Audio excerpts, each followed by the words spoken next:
तो हमारा कोई दीपक जला देगा, ये दीपक को जलाने नहीं आएगा जब तक खुद हम अपने दीपक को नहीं जलाएंगे।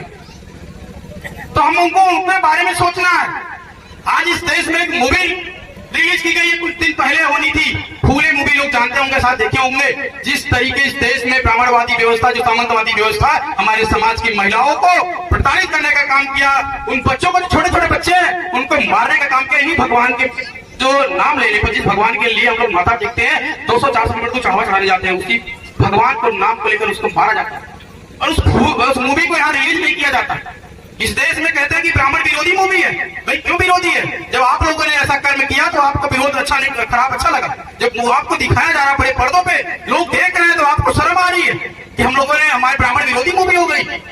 उसी ब्राह्मण विरोधी मूवी को आज 25 अप्रैल को 2025 को मूवी को लॉन्च किया गया। कई लोगों ने देखा, कर देखने का मानो जरूर देखिएगा। हो सकता है कि आपके जीवन में कुछ परिवर्तन आ जाए उस मूवी को देखने के बाद। क्योंकि माँ सावित्री बाई फुले जानती है आप उनके बारे में? माँ सावित्री बाई फुले के बारे में कितने लोग जानते हैं? बोले जय भीम, बोले जय भीम, दोनों हाथ बोले जय भीम, बोले जय भीम, बोले जय भीम। दोनों हाथ ऊपर नहीं हो रहा, माइक नारा लगी तो तुरंत हाथ दोनों बोलो जय लो। डर तो नहीं लग रहा ना? शर्म नहीं आ रही है? एक बात बड़ी कड़वी है कि अपने बाप को बाप कहने में शर्म आती है। क्या आती है? अपने बाप को बाप कहने में शर्म आती है, लेकिन दूसरे को बाप कहने में गर्व महसूस होता है। ये हमारा समाज है, ये हमारा समाज है, ये आज की सच्चाई है। जब भी बोलने में डर लग रहा है, अपना उद्घोष करने में डर लग रहा है, अपनी पहचान बताने में डर लग रहा है, कब बताओगे? पूछ पूछ के मारे जाओगे, नहीं बताओगे पूछ पूछ के भी मारे जाओगे। ऐसा लगता है नहीं कि बताएंगे नहीं तो मर जाएंगे, ऐसा होगा नहीं। इस देश में जो सामंतवादी लोग हैं, जो ब्राह्मणवादी लोग हैं, छोड़ेंगे नहीं। वो लोग चाहते हैं कि आप लोग उनके गुलाम बनो। कैसे? आपको पसंद करेंगे, अच्छे कपड़ों में आपको देखना नहीं पसंद करते हो, अच्छे कपड़े में देखना पसंद नहीं करते, अच्छा खाना खाना पसंद नहीं करते। आप उनके घर का खाना खाओ, उनके घर का कपड़ा पहनो, उनके घर का झाड़ू लगाओ, तब जाके आप अच्छे हो, अन्यथा अच्छे नहीं होंगे।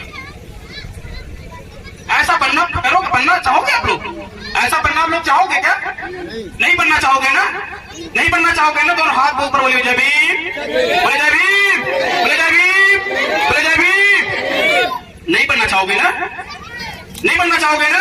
क्योंकि जब आप उसको देखोगे, उस मूवी को, शायद आपका इतिहास आपका याद दिला देगा। क्योंकि जो माँ सावित्री बाई फुले थी, आप जैसी महिलाओं को शिक्षा देने के लिए अपने घर से उनको निकाल दिया गया, उनको घर से भगा दिया गया, इसलिए कि हमारे समाज को शिक्षा देने का काम कर रही थी। कुछ ब्राह्मणवादी व्यवस्थाओं को इतना गवार गुजरा, उनको अच्छा नहीं लगा। उनको लगा कि ये सब क्या कर रहे हैं, ये सब तो हमारे आगे हमारे घर का सेवक बने, हमारे घर के नौकर बने, लोग शिक्षा दीक्षा क्या करेंगे।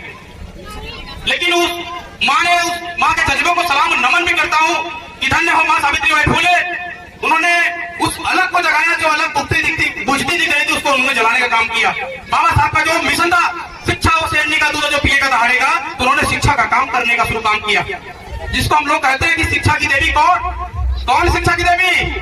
शिक्षा की देवी कौन है? लोगों को पता होगा कि माँ सरस्वती का नाम आता है ना। शिक्षा की देवी में सरस्वती का नाम आता है। तो पूछना चाहूंगा कि सरस्वती जी कहाँ पढ़ा था, कितने स्कूल में पढ़ा था, कितने डिग्रियां लिखी थी? तो कोई अस्तित्व है ही नहीं उनका, कोई कुछ नहीं उनका है। लेकिन है तो हमारे इतिहास को आप लोग जानो। जब वो माँ घर से निकलती थी हमारे समाज की महिलाओं को शिक्षित करने के लिए, उनको जागरूक करने के लिए, तो ये सामंतवादी ब्राह्मणवादी लोग उनके ऊपर कीचड़ फेंका करते थे, गोबर मारा करते थे, कंकड़ मारा करते थे। लेकिन उनके हौसलों को कभी तोड़ नहीं पाए। वो अपने हौसलों को इतना मजबूत उन्होंने किया था कि लाख कठिनाइयां आएंगी, लेकिन अपने समाज को शिक्षा देने का काम करेंगे। वो 2 साड़ियां घर से लेके जाया करती थी, जब घर से निकलती थी तो 2 साड़ियां लेके जाया करती थी। ऐसे निकलती थी तो लोग फेंका करते थे, तो गंदी साड़ियों को पहन के आया जा करती थी। जब वो साड़ी स्कूल में पहुंचती थी तो साड़ी को निकाल के दूसरी वाली साड़ी पहन के बच्चों को शिक्षा देती थी, तो बहन बेटी को शिक्षा देती थी। फिर दूसरी साड़ी को बदल के गंदी वाली साड़ी को अपने घर की तरफ आती थी। आपके पास तो आज सैकड़ों साड़ी, लोग बीच में जरूर आएंगे आपसे। जानती है क्यों आते हैं लोग? आपको तो देखने तक नहीं आए, पूछने तक नहीं आते लोग। ये जो नालायक लोग, आपके पास अगर वोट का अधिकार ना होता तो क्या आपके पास बीच में आते हैं आपसे मिलने, हाथ चलने? आते क्या आपके बीच में? अरे आपको देखना पसंद नहीं करते, आपको देखने और आपका हालचाल जानने आते लोग। ये ऐसे लोग हैं, हमारा यूज करना चाहते हैं और यूज करके हमको बस फेंक देना चाहते हैं। और वही हम लोग आज तक सदियों से बने पड़े हैं। हम लोग गूंगे बहरों की तरह अपना जीवन आज भी जी रहे हैं। गुलाम देश में, आजाद देश में गुलामों की तरह अपना जीवन यापन कर रहे हैं, उससे ज्यादा कुछ नहीं कर रहे हैं। क्योंकि आज के देश में मटके पे पानी पीने पे मारा जा रहा है। इंद्र मेघवाल पता है आप लोगों को ना? इंद्र मेघवाल 6 साल का बच्चा था, राजस्थान में घड़े से पानी छू दिया था, उसको इतना मारा गया कि मर गया। एक मेरठ की घटना थी, 56 साल का अभी तक फीस नहीं दे पाया था, उसको इतना मारा गया कि वो मर गया। आज हमारे देश में तमाम ऐसी घटनाएं घटी है कि उनको प्रताड़ित किया गया, उनको टॉर्चर किया गया, लोग खुद कर ले। रोहित वेमुला का नाम सुना आप लोगों ने? रोहित वेमुला जो आदिवासी समाज से थे, जो लोग शायद आप लोग नहीं जानते, हैदराबाद की तरफ, साउथ की तरफ के रहने वाले थे। वो पट्टे में इतना विद्वान था, बहुत टैलेंटेड थे। वो बाबा साहब की तस्वीर अपने रूम में रात लेके रखा करता था। उनसे लोग चिड़ा करते थे, जो सामंती लोग बैठे हैं वो लोग चिड़ा करते थे। उसको इतना टॉर्चर किए कि मर गया बेचारा, अपनी आत्महत्या मतलब कर लिया। तो ऐसे लोग हैं जो सामंती लोग बैठे हैं, जो ब्राह्मणवादी लोग बैठे हैं, आप कभी अच्छा देखना पसंद नहीं करेंगे, क्योंकि शिक्षा सवालों को जन्म देती है ना। शिक्षा तो सवाल पूछेगी ना, तो उनको ये चीजें नागवार पूछती है, उनको अच्छा नहीं लगता है। उनसे सवाल मत पूछो, आप उनकी बातों को सुनो। तो ऐसा तो नहीं होगा ना, क्योंकि आजाद देश में संविधान इस देश में लागू है। इस देश में सबको समानता, बंधुत्व, भाईचारा का संदेश देता है संविधान हमारा। एक बराबर सम्मान संविधान के बराबर दे। दोनों हाथ उठाते बोले जय भीम, बोले जय भीम, बोले जय भीम। डर तो नहीं लग रहा ना कि मैं तेरी बात बोल के जा रहा हूँ, सकता कि आप डर जाए, आपकी माई लगा दे।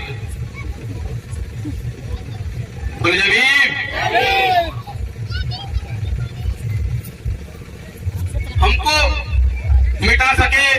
हमको मिटा सके इस जमाने में दम नहीं, हमको मिटा सके इस जमाने में दम नहीं।